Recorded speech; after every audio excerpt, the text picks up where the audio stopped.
James Dean was born on February 8, 1931, in Marion, Indiana. From the very beginning, his life carried an undercurrent of emotional depth and quiet tragedy. His father, Winton Dean, was a dental technician, and his mother, Mildred Wilson, was the light of his young world. She was vibrant, encouraging, and saw the spark of something extraordinary in her son. But that light dimmed too soon. When James was just 9 years old, his mother died of cancer. Her death devastated him, and he was sent to live with his aunt and uncle on a Quaker farm in Fairmount, Indiana. That small-town life shaped him, but he never truly recovered from the pain of losing the one person who believed in him unconditionally. As a teenager, Dean stood out for his intensity. He loved the arts, acted in school plays, and played sports, but there was something inside him that set him apart. A quiet storm brewed behind his eyes. After graduating high school, he moved back to California to live with his father and eventually enrolled at UCLA to study drama. It was here that the seeds of his legend began to grow. He studied under revered acting coaches and dove deep into method acting. People noticed him. He was brooding, magnetic, and raw, a young man who didn't just perform a role, he lived it. Dean's earliest work came in television commercials and minor TV appearances, but he was not content with bit parts. He moved to New York and began working on stage.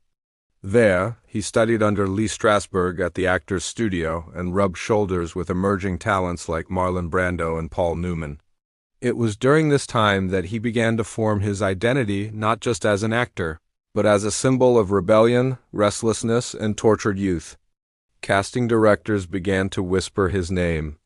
There was something dangerous about Dean, something that made him perfect for a generation that was tired of pretending.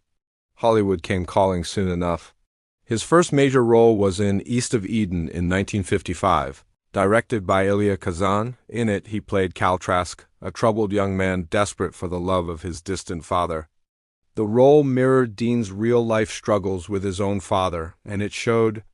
Audiences were stunned by the emotional power of his performance.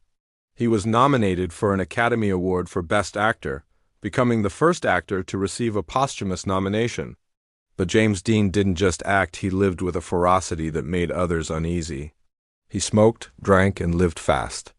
He raced cars, wore jeans like armor, and rarely followed rules. People saw him as a rebel, but Dean wasn't trying to be an icon, he was simply trying to escape his own demons.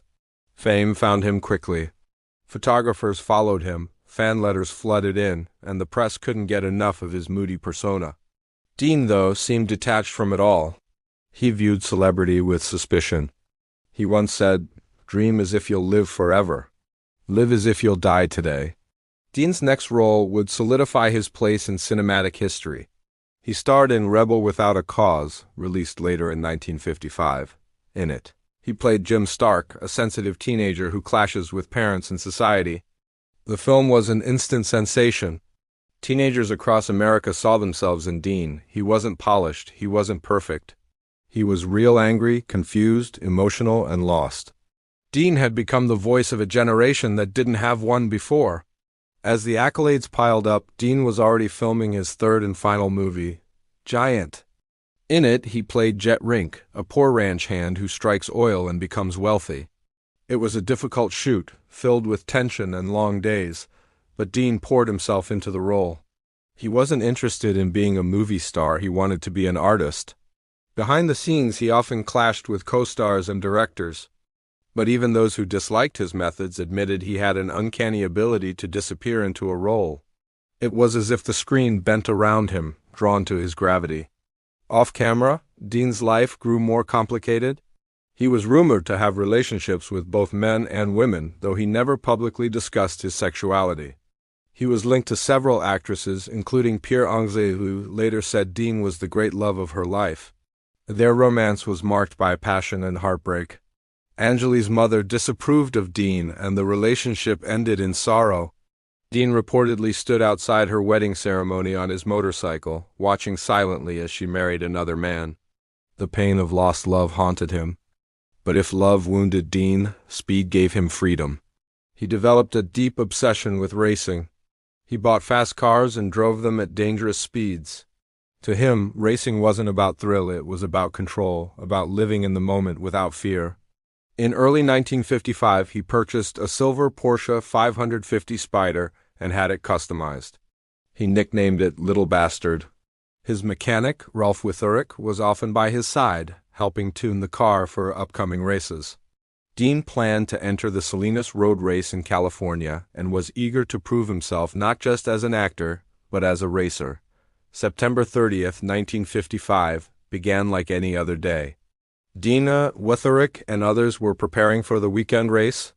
Warner Brothers had forbidden Dean from racing during the production of Giant, but now that filming had wrapped, he was free to pursue his passion.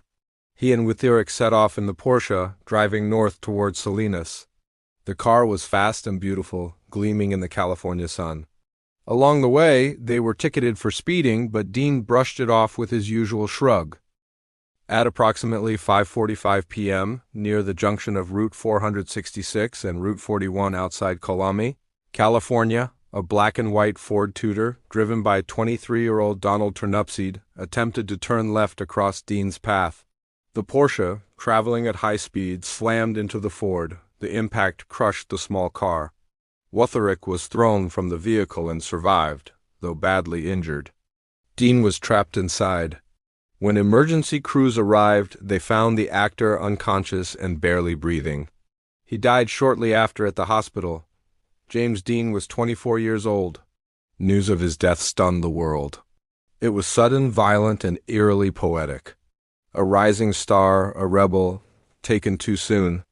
The irony was impossible to ignore. Dean had filmed a public service announcement about safe driving just weeks earlier. In it, he warned teenagers not to drive too fast. Now, he had become the very cautionary tale he feared. The media descended upon the story, turning his crash site into a pilgrimage for fans.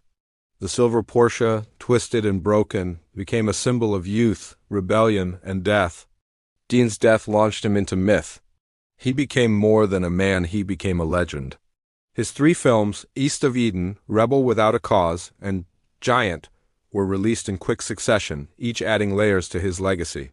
Posthumously, he received a second Oscar nomination for Giant. No other actor in history had achieved so much with so little time. Hollywood mourned, fans wept, and artists from every corner of the world paid tribute. But beyond the films and fame, there was a young man deeply sensitive, often lonely and endlessly searching. Friends remembered him as funny, curious, and always restless. He read poetry, played the bongos, sketched, and sought meaning in everything.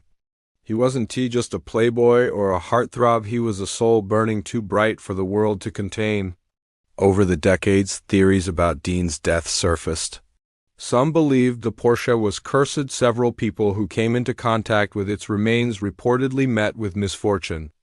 The wreck was eventually lost during transit in 1960 and has never been found. It became part of the dark legend surrounding Dean. His image was frozen in time, forever young, forever wild.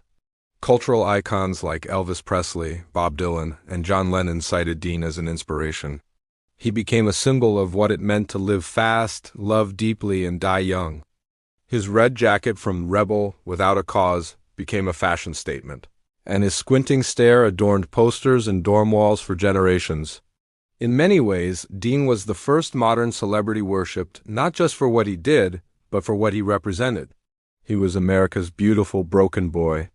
In the years following his death, biographies, documentaries, and films attempted to decode the mystery of James Dean, but perhaps part of his power lies in what we'll never know. He left behind no children, no memoirs, no long interviews, just a handful of roles and a trail of emotions. His aunt once said that Jimmy was never meant to stay, that some people shine too brightly and burn out too fast. Dean's grave, located in Fairmount, Indiana, has become a site of pilgrimage. Fans leave flowers, letters, and cigarettes. Some carve their names into the surrounding trees. They come not just to mourn, but to connect with a spirit who captured the confusion, passion, and longing of youth in a way no one else ever has. Today, James Dean is more than an actor. He's a mood, a metaphor, a message. He reminds us that life is fleeting, that beauty is fragile, and that sometimes the ones who shine the brightest are the ones who can't stay long. The playboy who once roared through Hollywood on a motorcycle, who once defied the rules, who once made the world feel alive, was gone. But in his absence he left something eternal. James Dean once said, "My purpose in life does not include a hankering to charm society." He didn't need to. He changed it instead. He took the pain of his youth, the chaos of his heart, and the fury of his soul and gave us stories that will never die. In every frame of film, in every haunted look, in every word whispered by generations who still say his name, James Dean lives. And perhaps that is the greatest tragedy of all, that we never got to see what more he could have become. Or maybe the greater truth is this: he had already given us enough.